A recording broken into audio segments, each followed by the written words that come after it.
c'est l'heure de l'interview politique d'Europe 1. Fabienne Amias, vous recevez donc ce matin Ségolène Royal. Bonjour Ségolène Royal. Bonjour. À qui s'adresse le message qu'a délivré François Hollande hier? Il n'y a pas eu de prise de conscience de ce qu'il s'est passé dimanche.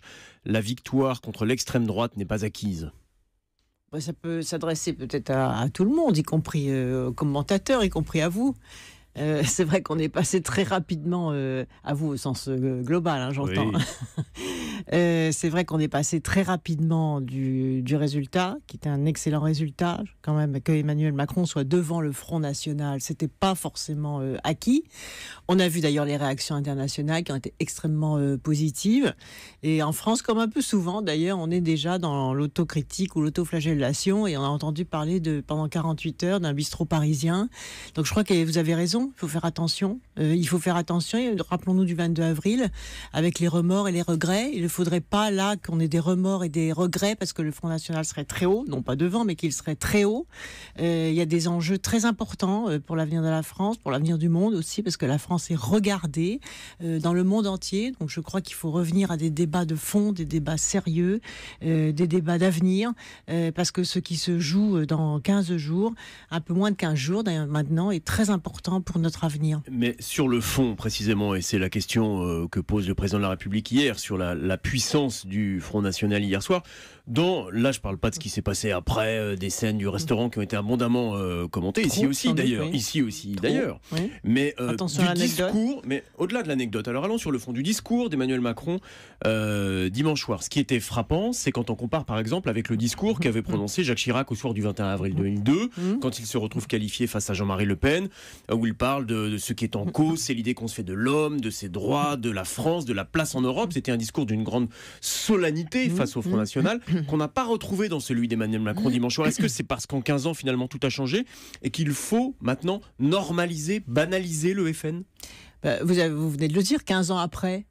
Mais pourquoi est-ce qu'il faudrait répéter ce qui s'est passé il y a 15 ans ? Oui, Emmanuel Macron n'est pas Jacques Chirac. Mais alors, ça, c'est une surprise pour personne. Mais il ne s'agit pas de comparer Emmanuel Macron à Jacques Chirac, mais de comparer le Front National à ce qu'il est. Est-ce qu'aujourd'hui, le Front National est différent de ce qu'il était il y a 15 ans, au point qu'on considère aujourd'hui sa présence au second tour comme normale, ce qui n'était pas le cas il y a 15 ans ? C'est le sens de ma question. Absolument pas. Mais d'ailleurs, si le Front National est au second tour, c'est aussi parce que le candidat de la droite était extrêmement faible. C'est pas moi qui le dis, ce sont même les leaders de droite qui le disent. Et donc ce candidat de la droite aurait dû aussi être au second tour. On aurait dû avoir aussi un débat entre la droite et la gauche au second tour, y compris dans le cas d'une recomposition politique. Mais c'est là aussi qu'est le vrai problème. C'est qu'un grand parti de gouvernement comme les Républicains n'a pas été capable de dire à un candidat mis en examen de laisser la place à un autre candidat. Donc de toute façon, il y a eu des événements aussi qui ont conduit à cette situation-là. Maintenant, ce qui s'est passé hier, avant-hier ou il y a 15 ans, c'est le passé. Ce qui est important aujourd'hui dans une campagne et dans une bataille électorale, c'est ce qui se passe aujourd'hui et dans les jours qui viennent. Vous savez, moi, j'ai mené une campagne présidentielle en 2007. Tous les jours, j'entendais des critiques. Et c'est pas assez comme ça, et machin, et elle a parlé trop tard, elle a parlé trop tôt, elle n'est pas habillée comme il faut, elle n'est pas coiffée comme il faut, elle n'a pas dit ce qu'il fallait, etc. Donc moi, ce que j'appelle vraiment tous les démocrates et tous les progressistes et tous ceux qui ne veulent pas le Front National et qui veulent que le Front National soit le plus bas possible parce que nous avons beaucoup à faire ensemble pour donner à la France toutes ses chances, pour déployer les talents, pour créer des activités, des emplois, pour construire le futur. J'appelle toutes celles et ceux qui ont envie de la petite phrase, de la critique, du réseau social, de ceci, de cela, à vraiment positiver les choses, à s'engager, à encourager, à dire des choses positives, parce que je sais d'expérience comment on saccage une campagne électorale. Vous parlez de votre expérience et c'est précisément d'ailleurs la raison pour laquelle vous êtes là ce matin. Vous avez vécu une campagne présidentielle, vous avez vécu une campagne de second tour. Y compris des coups venant de mon propre parti. Oui, et du Parti Socialiste que vous n'avez pas ménagé à l'époque. En tout cas, certains responsables. Vous voyez ce qu'est la presse ce matin. On évoquait tout à l'heure dans les revues de presse la une de Libération, qui est un journal dont on ne peut pas suspecter les sympathies de droite, a priori, qui disait « Manu, tu redescends », comme s'il fallait qu'Emmanuel Macron redescende dans la campagne. Il parle Laurent Geoffrin, qui parle de la boulette symbolique de dimanche soir. Là, vous avez dit, il faut passer maintenant à autre chose. Mais comment Emmanuel Macron doit-il faire campagne dans les 13 jours qui lui restent ? Quels conseils lui donnez-vous ? D'abord, je voudrais vous dire 2 choses. La première, c'est que Emmanuel Macron, il a la responsabilité de se dire qu'il va bientôt présider la France si les électeurs font ce choix. Et par conséquent, il n'est pas dans la même... Pour vous, c'est à qui, pardonnez-moi, en tout cas, la victoire d'Emmanuel Macron, elle vous semble acquise? Nous l'espérons tous. Nous l'espérons tous et nous travaillons tous pour cela. Bon. Et donc, à partir de là, il n'est pas dans la même situation que Marine Le Pen. Marine Le Pen, elle doit déployer de la violence, elle doit attaquer en permanence, elle doit exister par n'importe quel moyen, mais qu'il y ait 48 heures, honnêtement, qu'il y ait 48 heures de réflexion de la part d'un candidat qui se prépare à présider un pays comme la France, avec toute la charge que ça représente, la difficulté que ça représente, l'imagination que ça représente, la créativité qu'il faut, parce que les Français ont fait ce choix. Ils ont fait le choix d'une nouvelle génération, ils ont fait le choix de la créativité, ils ont fait le choix d'une personnalité qui connaît ce qui se passe dans le monde. Pour vous, c'est normal, et il n'y a pas le retard à l'allumage qui fait l'objet de nombreux commentaires, y compris d'ailleurs de la part de responsables de gauche depuis 24 heures. Mais je pense qu'il faut que cette phase se termine rapidement pour rentrer dans des dynamiques positives, et que toutes celles et ceux qui veulent sincèrement que Marine Le Pen et que le Front National, que l'extrême droite, qui est l'extrême droite de la violence et de l'explosion sociale, soit le plus bas possible, y compris pour les valeurs sociales et économiques que nous représentons. Vous avez vu d'ailleurs que le fait que Emmanuel Macron soit en tête a marqué positivement l'économie mondiale, la valeur de l'euro. Alors certains pourront dire, vous voyez, donc mais non, c'est très important. Et la bourse qui s'est notamment ressaisie lundi. Mais c'est très important pour les entreprises et donc pour la création d'emplois, la dynamique, la vision que l'on peut avoir sur un pays dynamique comme la France. C'est extrêmement important d'avoir ce regard international positif sur notre pays. Donc ça, c'est l'acquis principal de dimanche soir. Vous êtes et vous restez, sauf erreur de ma part, une femme de gauche. Acceptez-vous l'idée que Emmanuel Macron, s'il est élu, puisse gouverner avec le centre droit, voire la droite? Il y a les offres de services qui se multiplient en ce moment.